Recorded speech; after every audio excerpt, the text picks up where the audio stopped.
चंद्रमरीच गौरम चंद्रम द्वितीयं जगतीवकांतम वंदे वंद्यम मेहतामृषिंदम जिनज्जित स्वांत कषाय वंद्यम।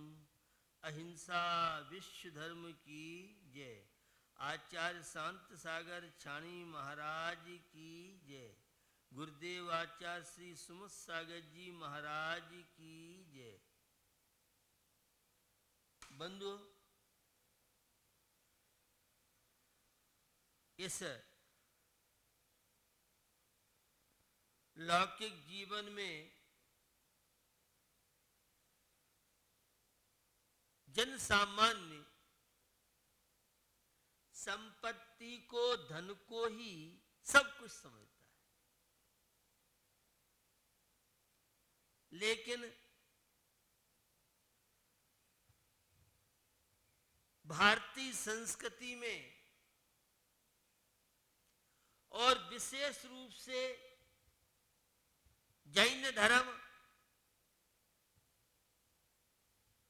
ये बाही जितनी जड़ संपत्ति है यह सब नश्वर क्षणभंगुर विनाशी है। और वैभव से, संपत्ति से, धन जायदाद से कोई सुखी बन जाए ये कोई जरूरी नहीं। कुछ लोगों की भावना रहती है साहब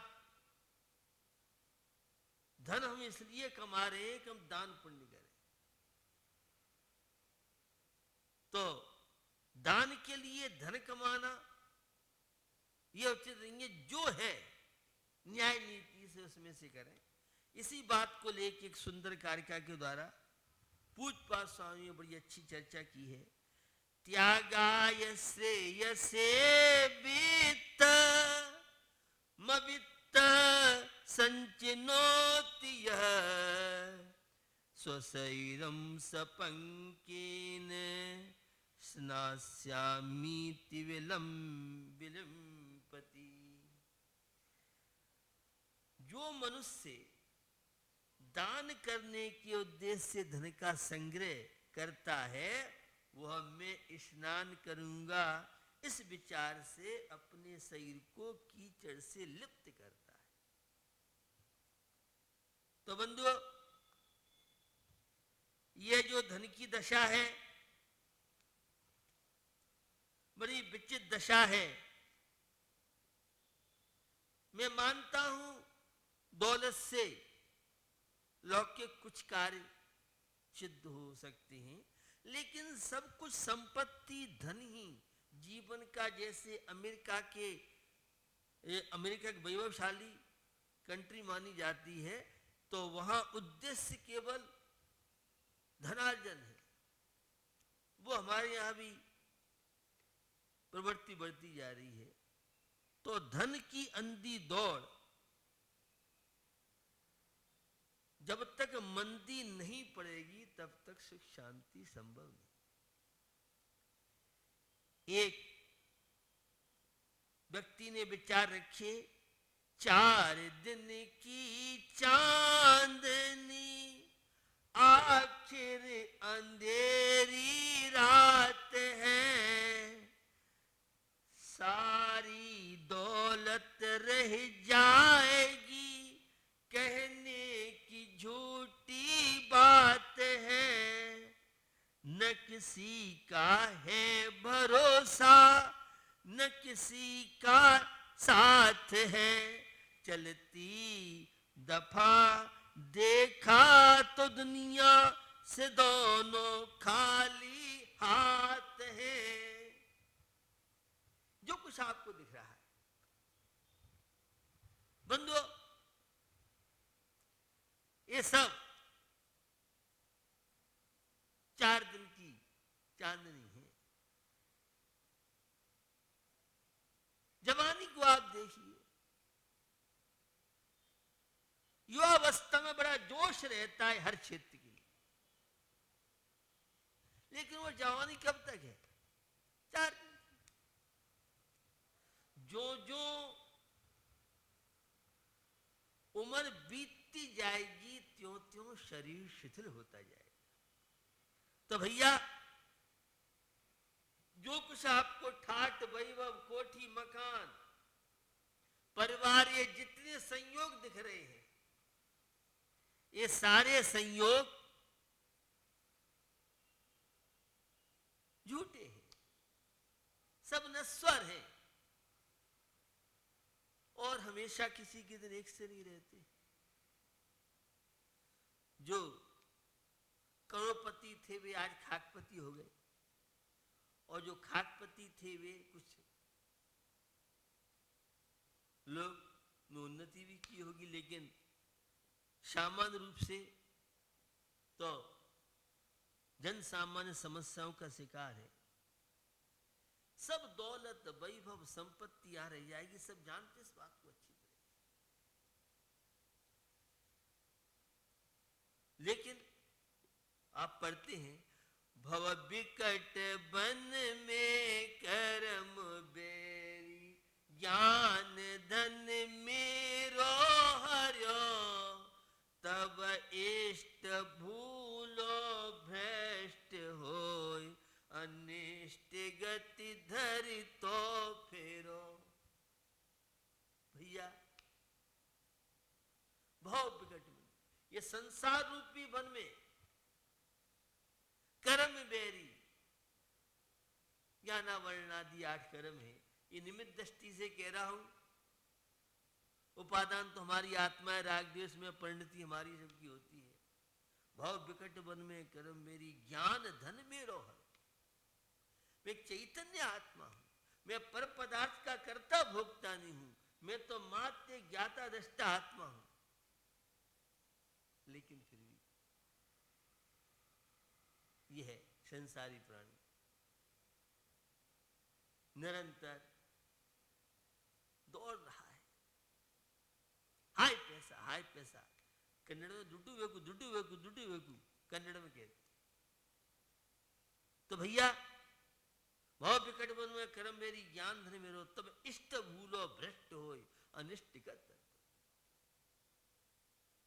कर्मों के चक्कर के कारण, स्वयं की भूल के कारण, और हम बाही द्रव्यों के संचय में लगे रहते हैं, जड़ द्रव्यों के संचय में लगे रहते हैं।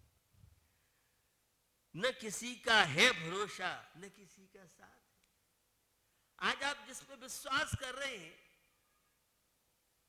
वो आपका कब तक है? जब तक पुण्य कर्म का उदय है। मित्ररी हो जाए जगत में अशुभ कर्म के आने से। अशुभ कर्म का उदय आता है, पाप कर्म का उदय आता है, तो भैया अपनी भी पराई हो जाती है। संसार की रीति है, ये आज से नहीं, अनादि काल से वो चलती रहेगी।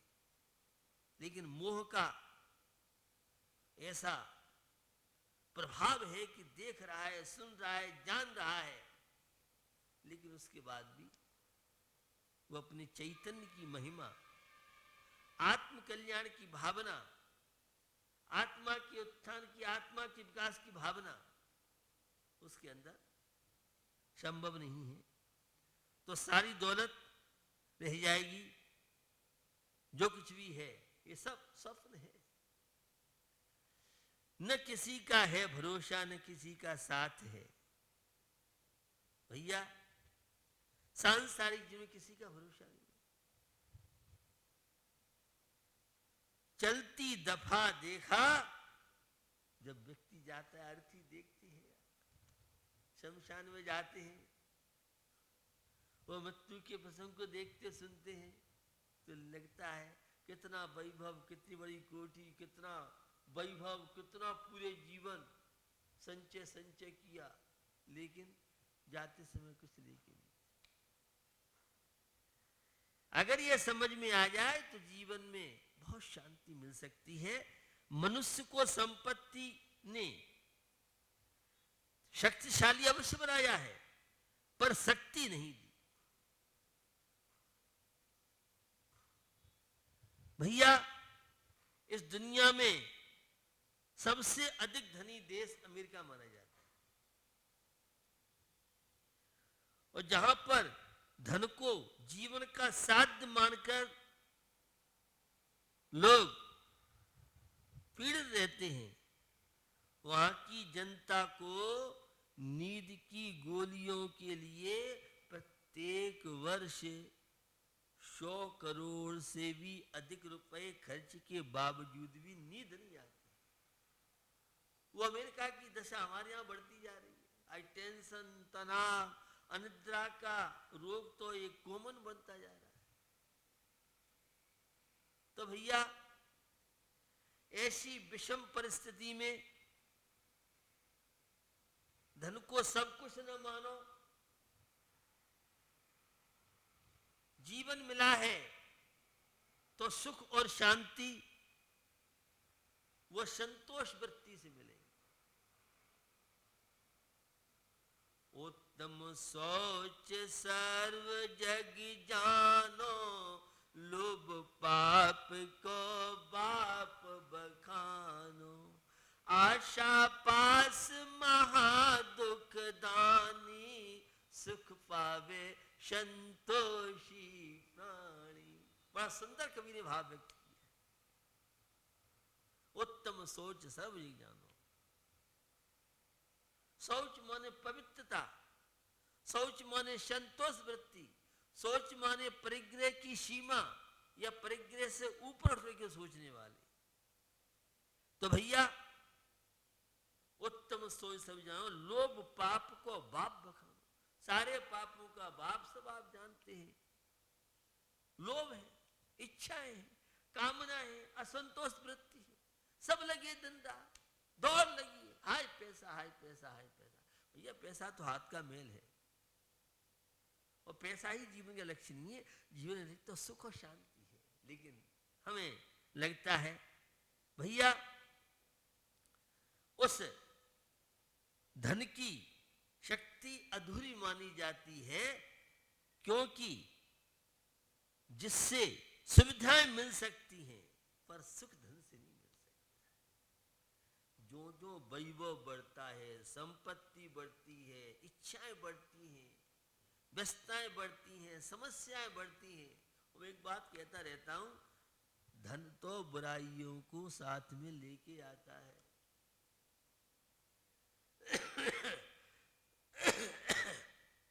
इसलिए हमें अपने जीवन में संतोष वृत्ति,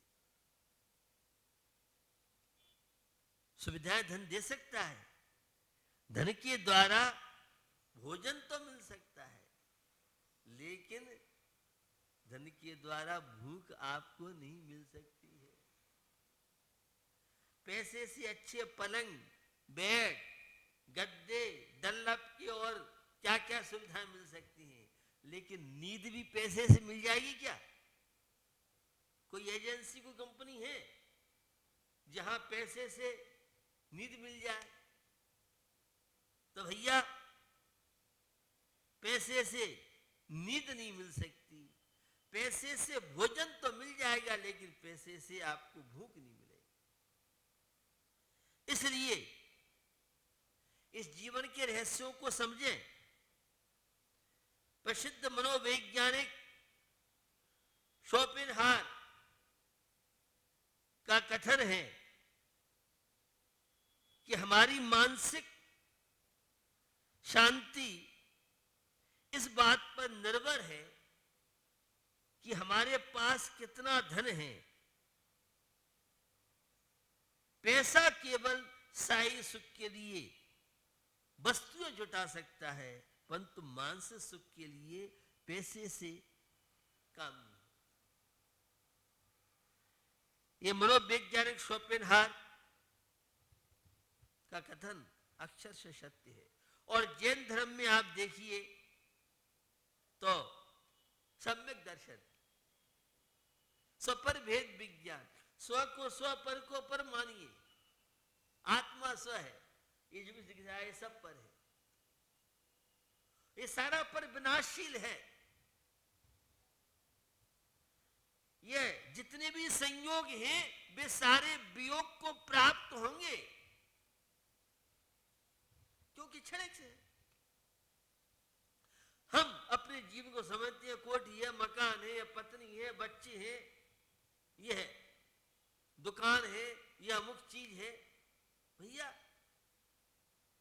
ये जितनी चीज है सब क्षणिक, तेरा एक आत्मा ही शाश्वत शरण है।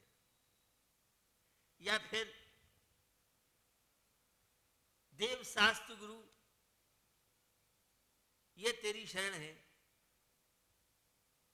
तो हमें नरजीवन मिला है, तो जीवन का उद्देश्य मात्र अर्थ कमाना ना हो, संतोष वृत्ति, कामनाओं को सीमित कीजिए, खर्चे घटाइए। एक बार जो खर्चा बढ़ गया वो खर्चा आपका समाप्त नहीं होने वाला। इनकम तो घटती जा रही है और खर्चे बढ़ते जा रहे हैं। आप सब अनुभव अपने जीवन में करते हैं। क्या करें? संतोष वृत्ति अपनाएं, कम से कम खर्चा, आवश्यकता कम से कम, जो बहुत जरूरी है लेकिन होड़ लगी है प्रदर्शन की, उसके पास 3 मंजिल का है तो हम तो 5 मंजिल की कोठी बनाएंगे। उसके पास अमुक गाड़ी है तो मुझसे और महंगी। प्रदर्शन दिखावा में हर व्यक्ति तनावों का शिकार होता है। तो तनावों से बचने के लिए संतोष वृत्ति जो है उसमें संतोष कीजिए।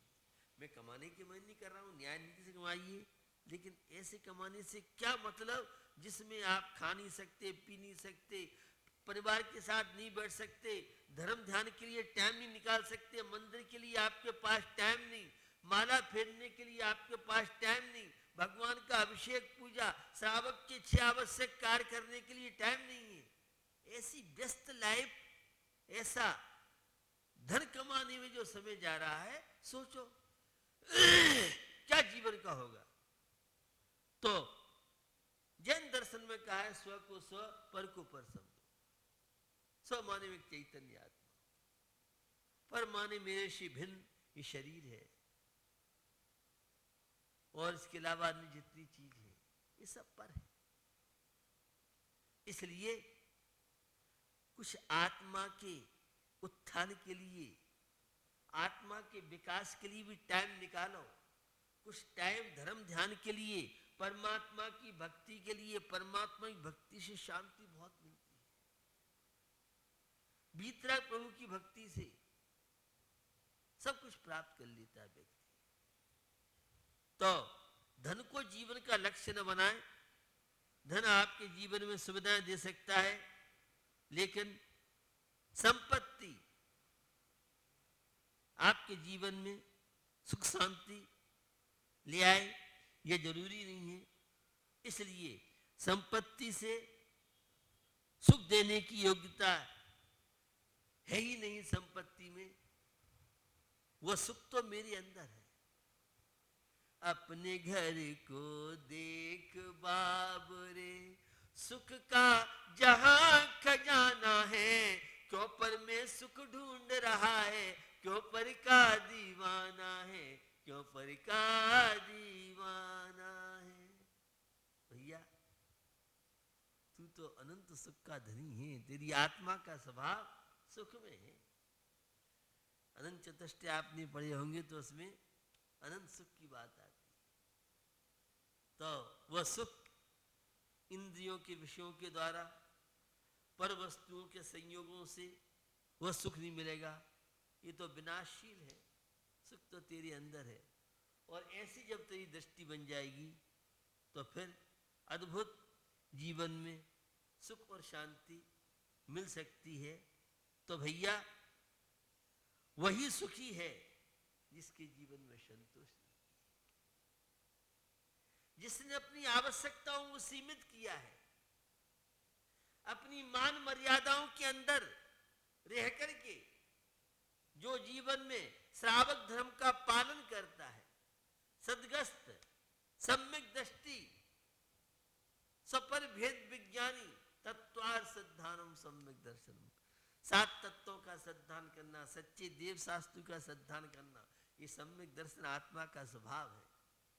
लेकिन हम उस आत्म स्वभाव से वंचित होकर के पर द्रव्य के संचय में लगे रहते हैं, तो हमारी मानसिक शांति दूसरों पर निर्भर नहीं होनी चाहिए, असंतुष्ट व्यक्ति कभी धनी नहीं होता और संतुष्ट व्यक्ति कभी निर्धनी नहीं होता है। तो संतोष बहुत बड़ी, संतोष का बहुत व्यापक क्षेत्र है। संतोष निधि समझ में आना बहुत मुश्किल है। यही बहुत व्यापकता को लिए हुए है।